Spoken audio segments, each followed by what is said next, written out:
రాష్ట్రంలో నైరుతి రుతుపవనాలు ప్రవేశించాయి. నైరుతి రుతుపవనాల కారణంగా రాష్ట్రంలోని అన్ని జిల్లాల్లో భారీ వర్షాలు కురుస్తున్నాయి. కర్నూలు జిల్లాలోని అన్ని ప్రాంతాల్లో రాత్రి నుంచి ఉదయం వరకు ఎడతెరిపి లేకుండా భారీ వర్షం కురిసింది.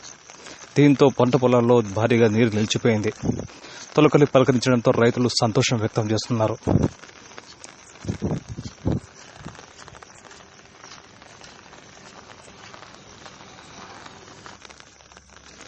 రాష్ట్రంలో నైరుతి రుతుపవనాలు ప్రవేశించాయి. నైరుతి రుతుపవనాల కారణంగా రాష్ట్రంలోని అన్ని జిల్లాల్లో భారీ వర్షాలు కురుస్తున్నాయి. కర్నూలు జిల్లాలోని అన్ని ప్రాంతాల్లో రాత్రి నుంచి ఉదయం వరకు ఎడతెరిపి లేకుండా భారీ వర్షం కురిసింది. దీంతో పంట పొలాల్లో భారీగా నీరు నిలిచిపోయింది. తొలకలి పలకరించడంతో రైతులు సంతోషం వ్యక్తం చేస్తున్నారు.